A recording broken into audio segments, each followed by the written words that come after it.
Dear students, in the last lecture we studied innate immunity, जहाँ पे हमने innate immunity को define किया था कि the immunity which is present at the time of birth is innate immunity। फिर उसके बाद कुछ characteristics discuss किए थे, उसके barriers की बात हमने करी थी और कुछ processes की बात की थी। आज के lecture में हम acquired immunity की बात करते हैं बेटा।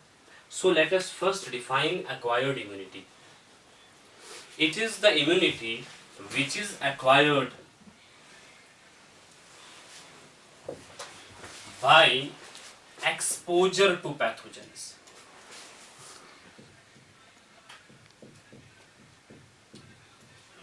बेटा आपकी बॉडी में कोई पैथोजन चला गया, ठीक है, इस पैथोजन ने डिजीज किया और ये पैथोजन डिजीज कर सकता है।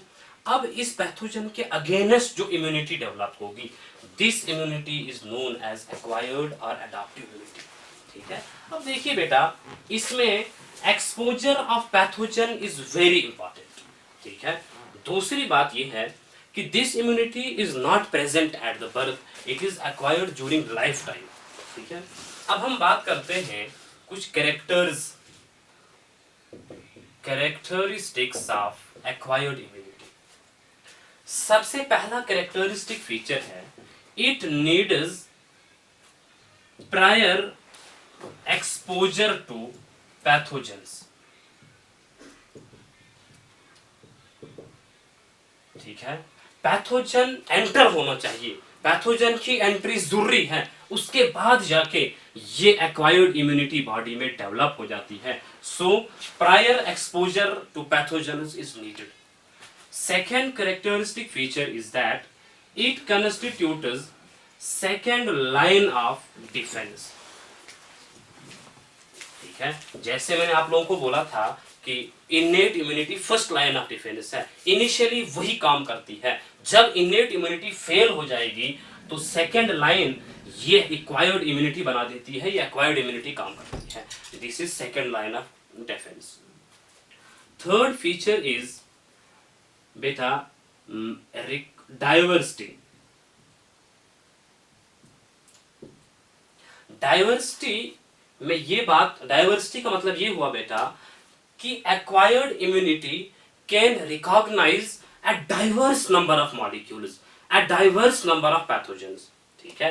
This is diversity. और उन डाइवर्स पैथोजेंस के against a diverse number of molecules are produced against them, ठीक है। This is diversity.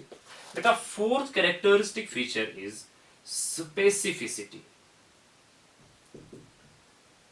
Specificity का मतलब ये हुआ कि जो acquired immunity है, ये specific pathogens के against specific response produce करती है, ठीक है।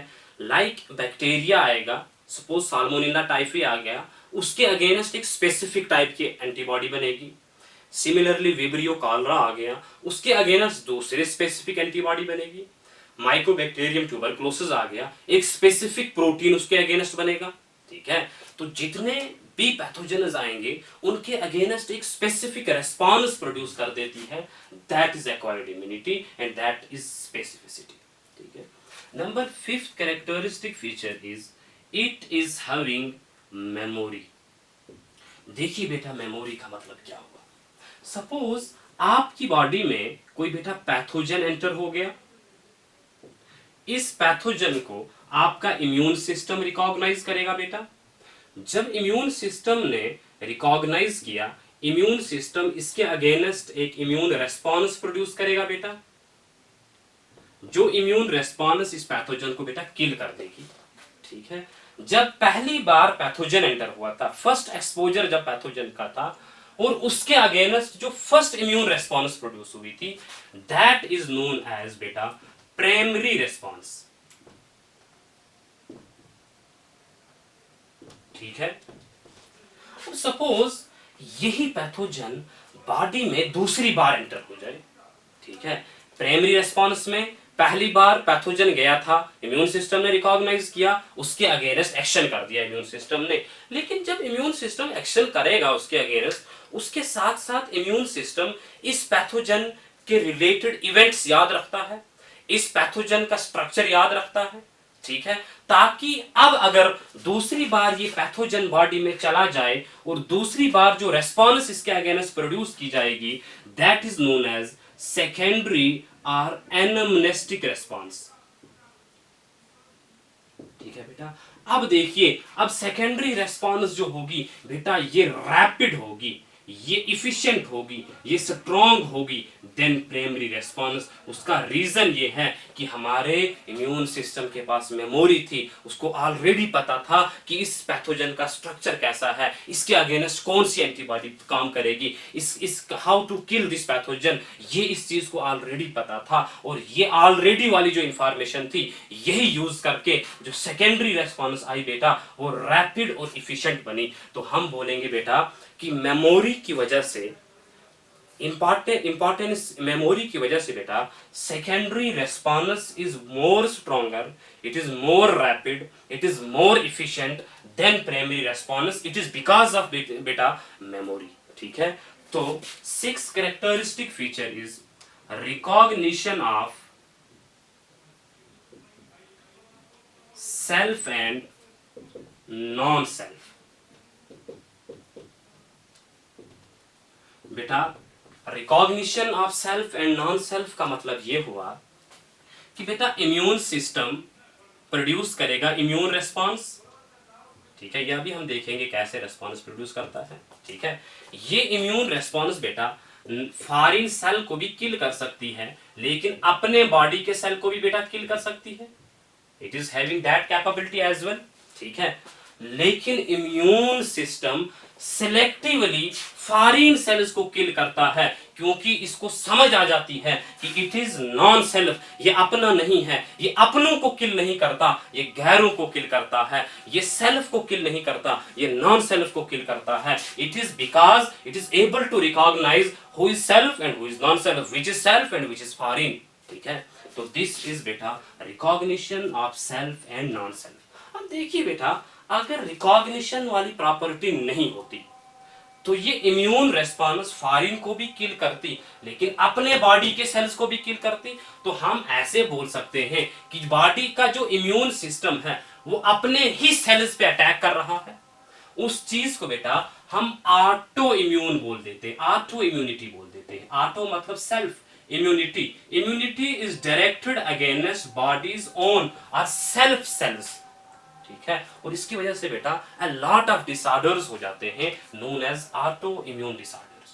ठीक है, तो बेटा recognition of self and non self की वजह से हम ऑटो इम्यून डिसऑर्डर से बच जाते हैं। अगर ये रिकॉग्निशन वाली प्रॉपर्टी नहीं होती तो ये सेल्फ सेल्स को, बॉडी के अपने सेल्स को भी किल करता और हमारी बॉडी में बेटा ऑटो इम्यून डिसऑर्डर्स हो जाते। ठीक है, सो बेटा कैरेक्टरिस्टिक्स में it needs prior exposure to pathogen, it constitute to second line of defence, it is diverse, it is specific, it is having memory and it is having the phenomenon of recognition of self and non self. ठीक है बेटा, बेटा innate immunity में prior exposure की जरूरत नहीं पड़ती थी, वहां पे फर्स्ट लाइन ऑफ डिफेंस वो कंस्टिट्यूट कर रहे थे, वो तो डाइवर्सिटी वहां पे थी नहीं ज्यादा, स्पेसिफिक नॉन स्पेसिफिक था वहां पे, memory it was lacking memory. ठीक है, recognition of self and non self भी वहां पे नहीं था। ठीक है, तो बेटा जो ये एक्वायर्ड इम्यूनिटी है, हम देख लेते हैं कि ये एक्वायर्ड इम्यूनिटी बॉडी में बेसिकली आती कहां से है, कौन कौन से मैकेनिज्म्स के थ्रू एक्वायर्ड इम्यूनिटी एक्ट करती है। ठीक है, तो ये चीज समझने के लिए हम एक्वायर्ड इम्यूनिटी के बेटा टाइप्स पे चले जाएंगे।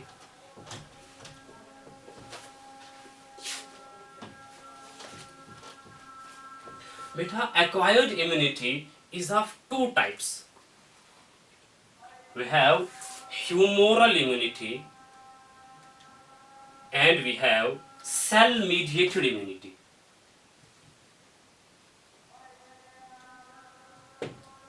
देखिए बेटा, पहले ह्यूमरल इम्यूनिटी की बात कर लेते हैं। Humoral immunity is that immunity which is mediated by antibodies.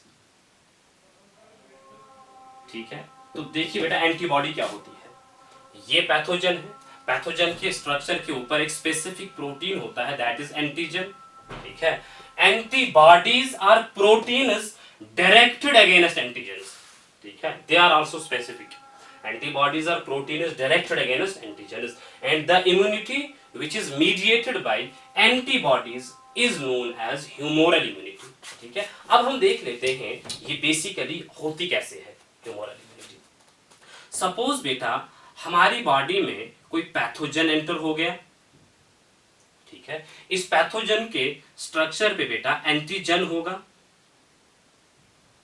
ठीक है, हमें पता है बॉडी में बेटा बी लिम्फोसाइट्स होते हैं, एक ग्रुप ऑफ बी लिम्फोसाइट्स है बेटा, दूसरा ग्रुप ऑफ बी लिम्फोसाइट्स है, मैं अभी बोलूंगा ग्रुप क्यों बोल रहा हूं, तीसरा ग्रुप ऑफ बी लिम्फोसाइट्स है, चौथा ग्रुप है, so on and so forth. Body में बहुत सारे टाइप्स के बेटा बी लिम्फोसाइट्स होंगे। बी लिम्फोसाइट्स के स्ट्रक्चर के मेम्ब्रेन के ऊपर there is a receptor known as B cell receptor. B cell receptor antigen के साथ बाइंड हो सकता है, ठीक है। अब देखिए बेटा डिफरेंट टाइप्स ऑफ एंटीजन्स के लिए different types of B cell receptors होते हैं। यहाँ पे सपोज कोई दूसरे टाइप का बी सेल रिसेप्टर है, यहाँ पे तीसरे टाइप का बी सेल रिसेप्टर है, यहाँ पे चौथे टाइप का बी सेल रिसेप्टर है। The group of cells which are having B cell receptors for this antigen, for this given antigen is said as a clone, ठीक है। वो B cells जिनके पास वो वाला B cell receptor है जो इस एंटीजन के साथ बाइंड हो सकता है, उसको हम बेटा क्लोन बोल देंगे, उन B cells के ग्रुप को बेटा हम क्लोन बोल देंगे, ठीक है। अब बेटा जो ये पैथोजन बाहर से एंटर हुए थे वो इन क्लोन्स के साथ बाइंड हो जाएंगे, ठीक है। ये हम दिखा देते हैं लाइक दिस, ये पैथोजन इस बी सेल रिसेप्टर के साथ बेटा बाइंड हो गए, तो हम बोलेंगे pathogen is selecting this clone, not this, not this, not this, it is selecting a particular clone, that is known as clonal selection हो जाती है बेटा, ठीक है। अब देखिए बेटा जब क्लोनल सिलेक्शन हो गई, हमारा एंटीजन इस बी सेल रिसेप्टर के साथ बाइंड हो गया, बी सेल्स आर स्टिमुलेटेड, ठीक है, and there occurs clonal proliferation, B cells divide हो जाते हैं, that is known as clonal proliferation, ठीक है। और बेटा जब ये सेल डिवाइड होते हैं यहां से दो टाइप्स के सेल्स बनते हैं, we form B plasma cells and बेटा बी मेमोरी सेल्स। देखिए बेटा बी प्लाज्मा सेल जो है इट विल सिक्रीट एंटीबॉडीज, ठीक है। ये एंटीबॉडी स्पेसिफिकली इस एंटीजन पे एक्ट कर सकती है, इस एंटीजन के साथ बाइंड होगी, ठीक है। दैट एक्सप्लेन्स स्पेसिफिसिटी, समझ आ गई बेटा बात। दूसरी बात ये है बी मेमोरी सेल इस पैथोजन की मेमोरी रखता है ताकि secondary response is more stronger, it is more efficient, it is more rapid than primary response. समझ आ गई बेटा बात। अब देखिए बेटा ये जो एंटीबॉडीज हैं, ये एंटीबॉडीज इस पैथोजन के अगेंस्ट काम करेगी, इस पैथोजन के एंटीजन को किल करेगी। वो हम देख लेते हैं कि किस मैकेनिज्म के थ्रू एंटीबॉडीज पैथोजन को किल कर देती है बेटा।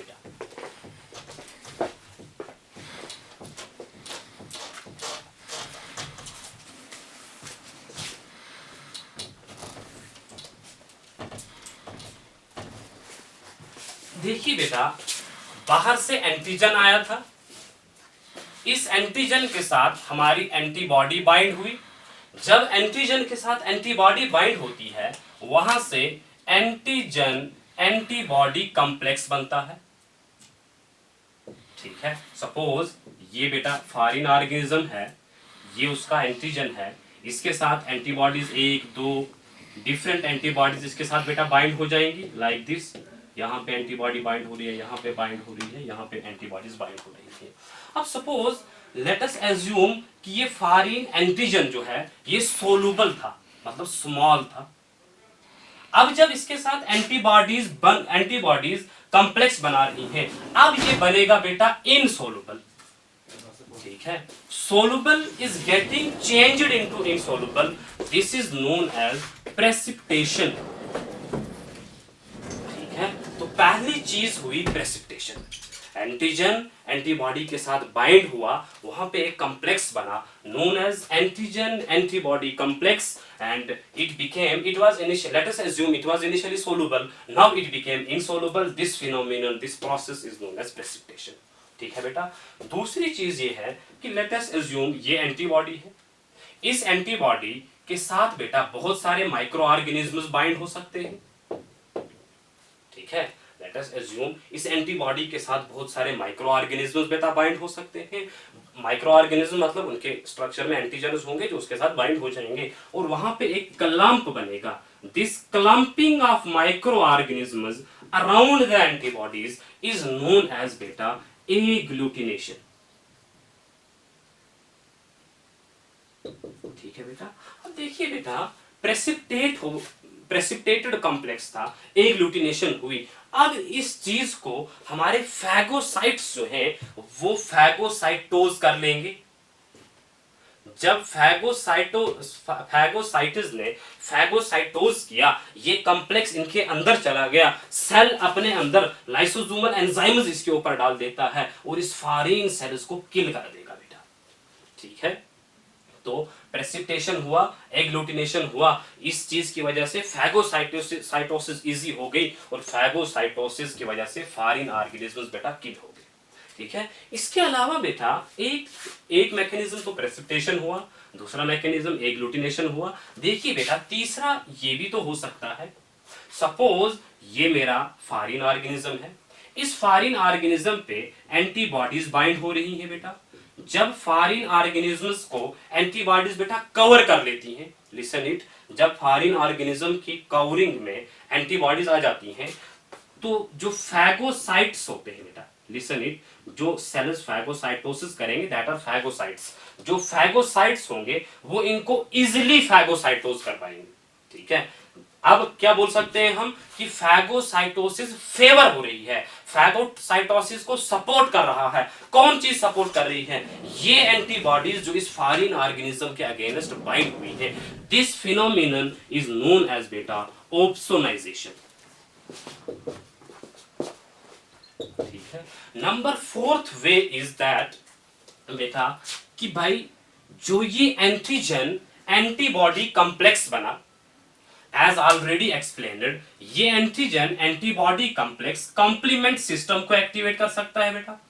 जब बेटा कॉम्प्लीमेंट सिस्टम एक्टिवेट होगा वो लिसिस करवा सकता है, फॉरेन सेल को ब्रेक करवा सकता है और बॉडी को डिजीज से प्रिवेंट कर सकता है। तो हम बोलेंगे बेटा precipitation is the mechanism of action of antibody, agglutination is the mechanism of action of antibody, opsonization is the mechanism of action of antibody and lysis is also the mechanism of action of antibody. And बेटा fifth mechanism is neutralisation.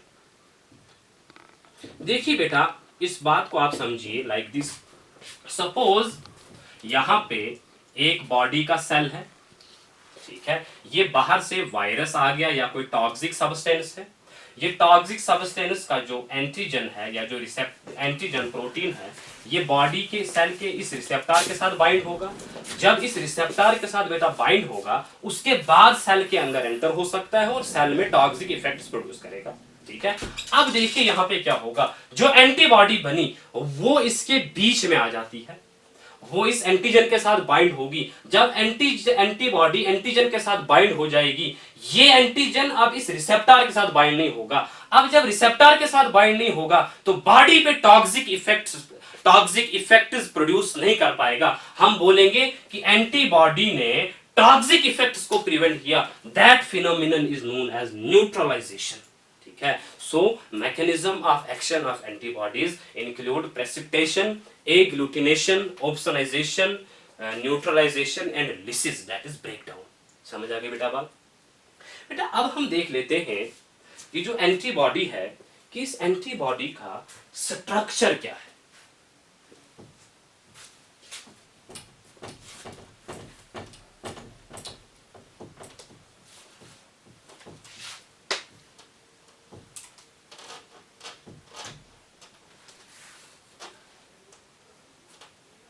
बेटा हम antibody का structure देख लेते हैं।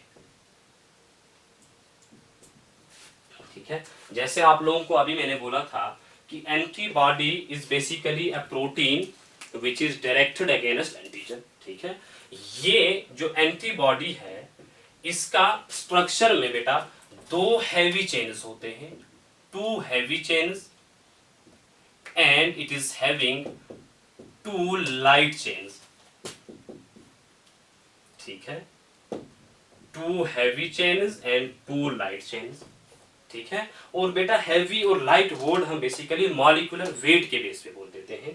ठीक है, heavy और लाइट चेन्स अपने आप को एक वाई शेप्ड अरेंजमेंट में अरेंज कर देते हैं, लाइक दिस।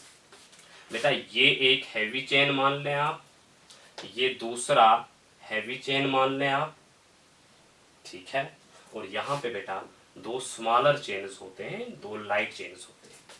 ठीक है, सो स्ट्रक्चर में two heavy and two light chains. ठीक है बेटा, अगर इस हैवी चेन को आप देखोगे, इस हैवी चेन के स्ट्रक्चर में बेटा एक वेरिएबल डोमेन होता है और तीन कांस्टेंट डोमेन्स होते हैं, 1 2 and 3। This is constant domain, this is constant domain and this is constant domain. अभी हम देखेंगे इसका मतलब क्या होता है। सिमिलरली बेटा इस वाले चेन में भी एक वेरिएबल डोमेन होगा और बेटा तीन कांस्टेंट डोमेन्स होंगे। ठीक है, अगर लाइट चेन को आप देख लोगे बेटा, लाइट चेन में भी एक वेरिएबल डोमेन होता है और एक कांस्टेंट डोमेन होता है।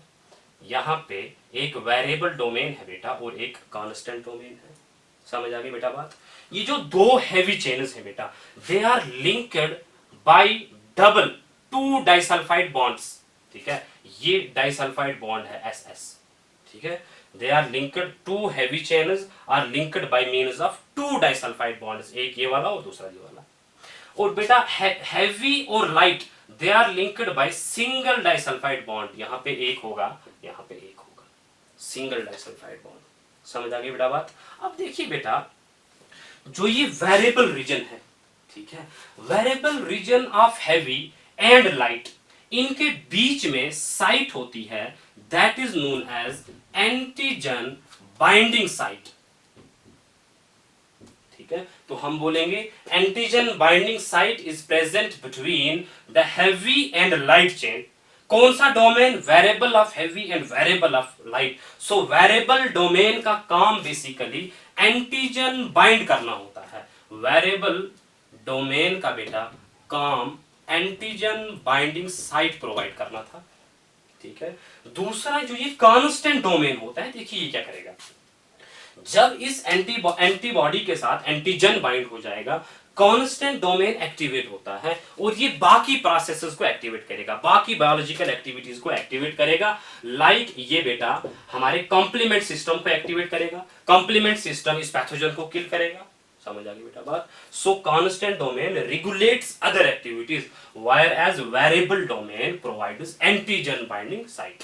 ठीक है बेटा, अब देखिए बेटा ये वाला जो फ्रेगमेंट है वेरिएबल डोमेन तक, इस फ्रेगमेंट को हम fragment antigen binding FAB fragment बोल देते हैं, और इसके नीचे वाला जो फ्रेगमेंट है दैट इज FC फ्रेगमेंट। याद रखिएगा C does not stand for constant, C stands for crystallizable।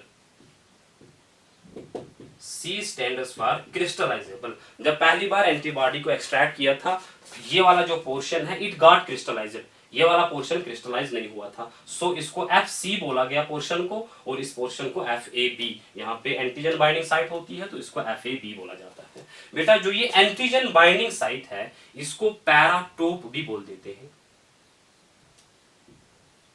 ठीक है, so very briefly the structure of antibody is Y shaped. It is having two heavy chains and two light chains. Heavy chains are linked to one another by two disulfide bonds. Light and heavy are linked by single disulfide bond. Heavy chain is having one variable domain and three constant domains. Light chain is having one variable and one constant domain. Between the light and heavy chain there is antigen binding site or paratope. ठीक है, if we can divide antigen structure of antibody into two fragments, we have fragment antigen binding and fragment crystallizable. Fragment antigen binding again provides binding site for this antigen and fragment C it regulates other activities, it supports other biological activities like it activates complement so on and so forth. ठीक है बेटा. अब देखिए बेटा जो ये वाला reason होता है एंटीबॉडी का, गौर से देखिएगा, ये वाला रीजन जो है, इस रीजन पे जो ये यहाँ पे फ्लेक्सिबिलिटी होती है, ये आर्म मूव कर सकती है, it is known as hinge. समझ आगे बेटा बात, it is known as hinge. So beta, this is briefly the structure of antibody. Now let us move on to classification of antibodies. बेटा क्लासिफिकेशन की अगर बात करें तो antibodies are classified into 5 classes. ठीक है, वी हैव IgA, याद रखो मेरे साथ, IgA, IgD, IgE, IgG and IgM.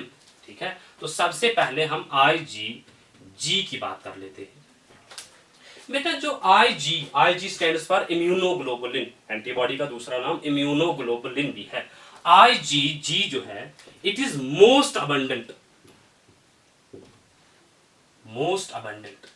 ठीक है बेटा, टोटल एंटीबॉडीज का 80% पोर्शन जो है दैट इज IgG इम्यूनोग्लोबुलिन.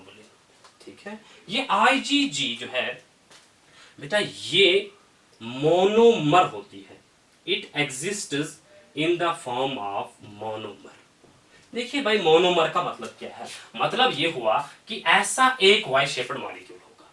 ठीक है, दैट इज मोनोमर. अगर 2 वाई शेप्ड मॉलिक्यूल हुए that is dimer, 3 Y shaped molecule हुए ट्राइमर, 5 हुए तो पेंटामर. ठीक है, यहां पे बेटा एक वाई शेप्ड मॉलिक्यूल इसके स्ट्रक्चर में आ जाता है, सो इट इज मोनोमर. अगर आपके पास मोनोमर है तो एंटीजन बाइंडिंग साइट्स कितनी होती हैं, एक और एक कितनी हो गई भाई, 2 एंटीजन बाइंडिंग साइट्स होती हैं. दैट इज हम बोलेंगे बेटा valence number of antigen binding sites is equal to 2.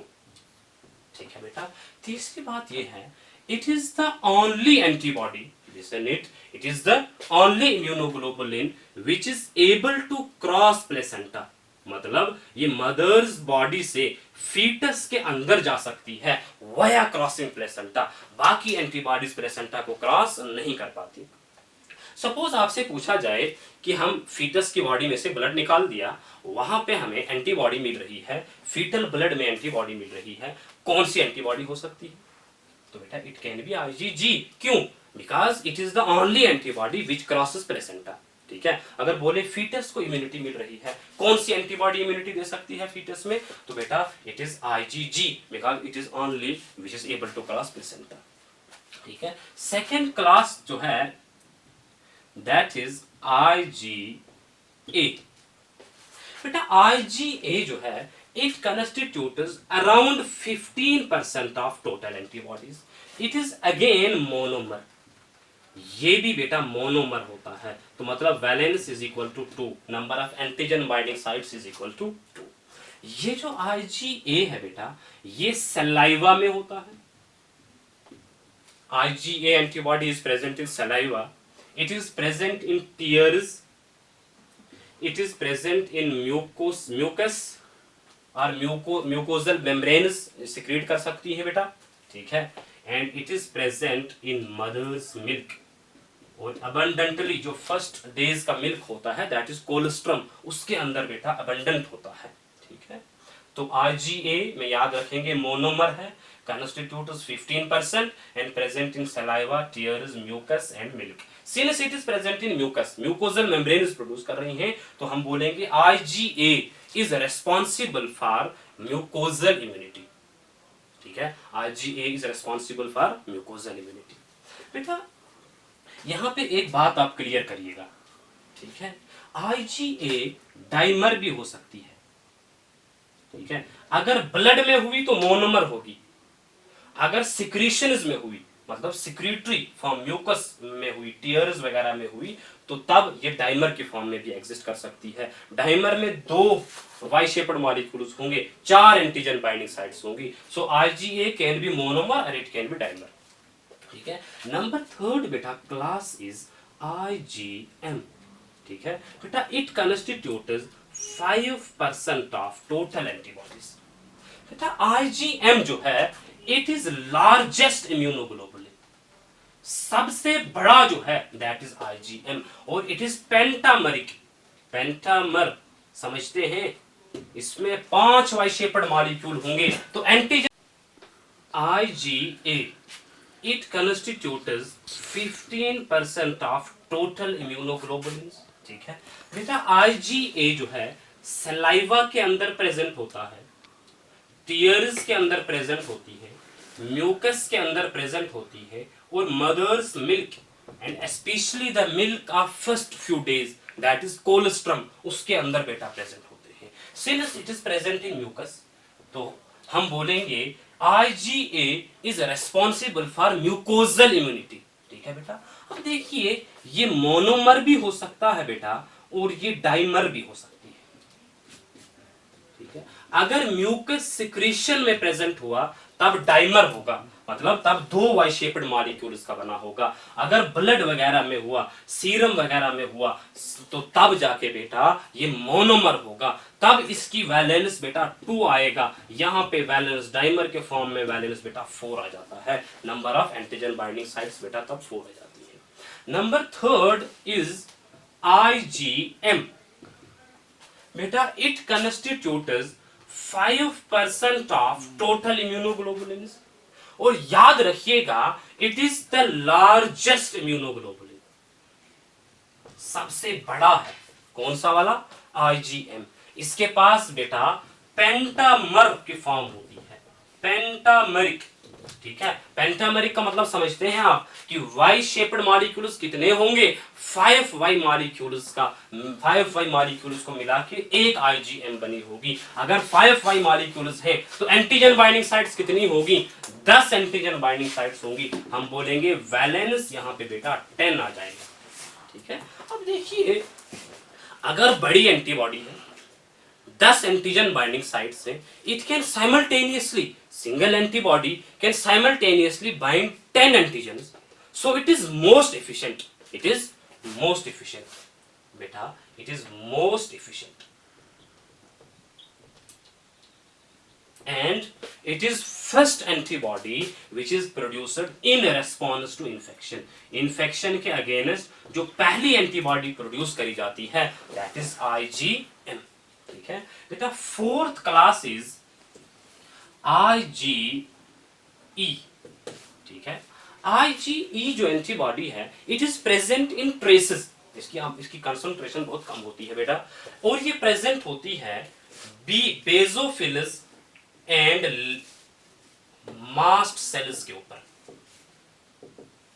और बेटा मीडिएट करवा देती है एलर्जी, एलर्जिक रिएक्शंस जो होती हैं ये IgE एंटीबॉडी मीडिएट करवा देती है। यहाँ पे देखिए हम पढ़ेंगे इन डिटेल। यहाँ पे देखिए लाइक दिस, सपोज कोई एलर्जन बाहर से आ गया, पोलन आ गया, डस्ट आ गया, कोई भी एलर्जन आ गया, ये एलर्जन बेटा मास्ट सेल के ऊपर IgE एंटीबॉडी होगी, उसके साथ बाइंड होगा। जब एलर्जन IgE के साथ बाइंड होगा, मास्ट सेल और बेसोफिल्स गेट स्टिमुलेटेड, और इनके अंदर जो ग्रेन्यूल्स होते हैं they release substances like histamine, serotonin, leukotrienes, prostaglandins, arachidonic acid, so on and so forth. ये सब्सटेंसेस बेटा एलर्जी काज करवा देते हैं, ये हम पढ़ेंगे इन डिटेल, ठीक है। तो एलर्जी मीडिएट करवाती है IgE एंटीबॉडी बेटा। Fifth type is IgD, it is also present in traces, ठीक है। ये भी बेटा ट्रेसेस में प्रेजेंट होती है, और ये बेटा हमारे बी सेल्स के ऊपर प्रेजेंट होती है। अभी हमने ह्यूमोरल इम्यूनिटी में बात करी थी बेटा कि एंटीबॉडीज बी सेल्स बना देते हैं। बी सेल कैसे? एंटीजन आया, बी सेल रिसेप्टर के साथ बाइंड होगा, बी सेल रिसेप्टर का कंपोनेंट बना देती है IgD, और ये बी सेल के फंक्शंस को रेगुलेट करवा देती हैं। Both IgD and IgE they both are monomers, मतलब वैलेंस दोनों में बेटा 2 होगा, एंटीजन बाइंडिंग साइट्स दोनों में 2 होंगी। समझ आ गई बेटा बात? So far classification is concerned, we have 5 classes. We have IgA, we have IgD, IgE, IgG and IgM। आपसे बोला जाए लार्जेस्ट एंटीबॉडी IgM। कौन सी एंटीबॉडी प्लेसेंटा को क्रॉस करती है? IgG। कौन सी एंटीबॉडी फीटल इम्यूनिटी देती है? IgG। कौन सी एंटीबॉडी एलर्जीज मीडिएट करवा देती है? IgE। कौन सी एंटीबॉडी बी सेल रिसेप्टर या बी सेल के फंक्शन को रेगुलेट करवा देती है? IgD। मोस्ट अबंडेंट एंटीबॉडी कौन सी है? That is IgG। समझ आ गई बेटा बात? तो दिस बेटा ब्रीफली फिनिशेस ह्यूमोरल इम्यूनिटी। ठीक है, तो ह्यूमोरल इम्यूनिटी में एक बार ब्रीफली आप याद रखें, एंटीबॉडीज मीडिएट करते हैं। कौन से सेल्स एंटीबॉडीज प्रोड्यूस करते हैं? बी लिम्फोसाइट्स एंटीबॉडीज प्रोड्यूस करते हैं। देखिए बेटा, बी लिम्फोसाइट्स की मैं आपको बात यहीं पे बता देता हूं, एक पॉइंट क्लियर करा देता हूं। बी लिम्फोसाइट्स हो या टी लिम्फोसाइट्स हो, ठीक है, ये दोनों बोन मैरो के अंदर प्रोड्यूस हो जाते हैं। Both B and T lymphocytes are produced inside bone marrow. लेकिन टी लिम्फोसाइट्स मैच्योर हो जाते हैं बेटा थाइमस के अंदर, और बी लिम्फोसाइट्स मैच्योर होते हैं बोन मैरो के अंदर। ठीक है, टी लिम्फोसाइट्स मैच्योर हुए थाइमस के अंदर, दैट इज व्हाई टी इसके साथ ऐड कर दिया।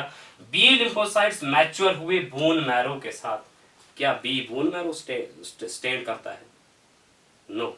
देखिए भाई, बर्ड्स में एक सिमिलर ऑर्गन है, that is known as bursa of Fabricius. ठीक है, ये बर्सा ऑफ फैब्रिकस में वहां पे बी लिम्फोसाइट्स मैच्योर होते हैं। It is basically this bursa of Fabricius जो बी सिग्निफाई करता है। समझ आ गई बेटा बात? सिंपली आप याद रखें, ह्यूमन्स में both B lymphocytes and T lymphocytes are produced inside the bone marrow. However, B lymphocytes mature in the bone marrow and T lymphocytes mature in the thymus. ठीक है, अब देखिए एक पॉइंट में ह्यूमोरल इम्यूनिटी के related आपको बता देता हूं, लाइक दिस।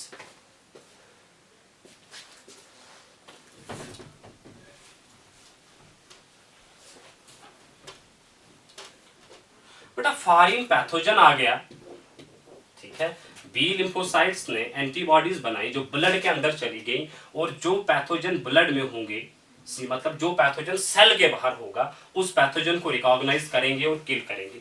तो एंटीबॉडी सेल्स के अंदर जाके अटैक नहीं करती। एंटीबॉडी सेल के अंदर, मतलब एक सेल है, इसके अंदर एक पैथोजन चला गया, और दूसरा ये है इसके पास पैथोजन नहीं है लेकिन बाहर एक पैथोजन है। एंटीबॉडी जो है ये इस पैथोजन को किल नहीं कर पाएगी, मतलब जो इंट्रासेलुलर पैथोजन है उस पे एक्ट नहीं कर पाएगी। जो पैथोजन बाहर है, एक्स्ट्रा सेलुलर पैथोजन है, उस पैथोजन पे बेटा एंटीबॉडी एक्ट कर पाएगी। सो हम बोलेंगे antibodies act against the extra cellular pathogens, और humoral immunity is mainly for extracellular pathogens and that is not mainly for intracellular pathogens. Did you understand it? Yes. चलो अब हम बात करते हैं second type of acquired immunity बेटा, and that is cell mediated immunity.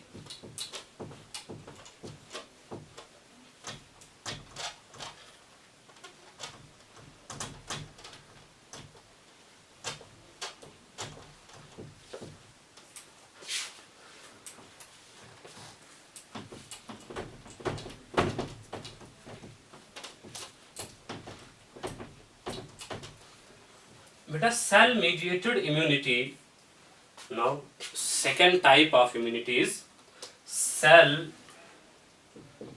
mediated immunity. ठीक है, अब देखिए भाई, ह्यूमोरल इम्यूनिटी समझ आ गया, that was mediated by antibodies produced by B lymphocytes. यहां पे immunity is mediated by T lymphocytes. Immunity is mediated by which lymphocytes? T lymphocytes. मैं आपको समझा देता हूं कैसे। बेटा सपोज ये कोई पैथोजन है, ठीक है, इसके स्ट्रक्चर के ऊपर एंटीजन होते हैं बेटा, ठीक है। सपोज ये पैथोजन बॉडी में आ गया, ठीक है, इस पैथोजन को एक फैगोसिटिक सेल ने अपने अंदर ले लिया, ठीक है। अब जब पैथोजन इसके अंदर चला गया, लेट अस एज्यूम मैक्रोफेज है ये, मैक्रोफेज ने इस पैथोजन को अपने अंदर ले लिया। जब पैथोजन अंदर ले लिया, लाइसोसोमल एंजाइम्स इस पे एक्ट करती हैं, इन फॉरेन सेल्स को बेटा किल कर देंगे, ठीक है। लेकिन एंटीजन जो है ये प्रिजर्व रहता है, एंटीजन को प्रिजर्व रखेंगे, ठीक है। अब यहाँ पे हमारे पास अंदर एंटीजन है, फॉरेन एंटीजन, ठीक है। अब देखिए भाई, ये जो मैक्रोफेज है इसके पास इसका जो क्रोमोसोम है, क्रोमोसोम नंबर 6, ठीक है बेटा, क्रोमोसोम नंबर 6 की शॉर्ट आर्म पे एक जीन का लोकस होता है, ठीक है। जीन का लोकस इज डीएनए, डीएनए से बनेगा एमआरएनए, एमआरएनए से बनेगा कोई प्रोटीन, वही हम देखेंगे। इस लोकस से बेटा एक एमआरएनए बनता है, उस एमआरएनए से बेटा एक प्रोटीन बनता है। That protein is known as major histocompatibility complex, और it is also known as HLA, human leukocyte antigen, ठीक है। अब देखिए भाई, ये एंटीजन अंदर है, MHC इस एंटीजन के साथ बेटा बाइंड हो जाता है। सपोज MHC ऐसे इसके साथ बाइंड हो गया, मेजर हिस्टोकम्पैटिबिलिटी कॉम्प्लेक्स इसके साथ बाइंड हो गया, ठीक है। बाकी MHC की डिटेल हम देखेंगे अलग टॉपिक में। MHC जब इसके साथ बाइंड हो जाता है, अब इस एंटीजन को हम बोलेंगे प्रोसेस्ड एंटीजन, ठीक है। नाउ इस एंटीजन को बोलेंगे बेटा प्रोसेस्ड एंटीजन।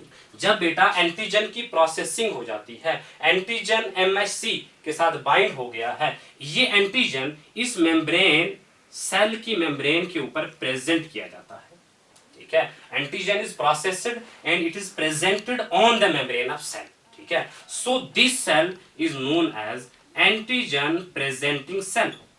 यहाँ पे मैक्रोफेज की बात कर रहे थे, तो macrophage is an antigen presenting cell, ठीक है बेटा। अब देखिए, ये antigen presenting cell T lymphocytes के पास जाएगा। जैसे हमने बी लिम्फोसाइट्स की बात करी थी, वैसे ही टी लिम्फोसाइट्स के डिफरेंट कॉलोनीज होंगी which have different types of receptors, ठीक है।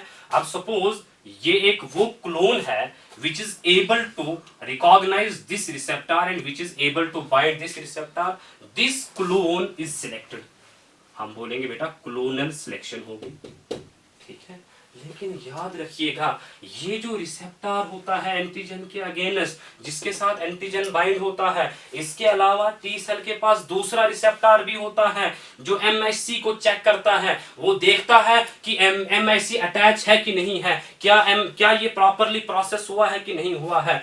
वो रिसेप्टर बेटा CD4 होता है यहाँ पे, that is cluster of differentiation 4।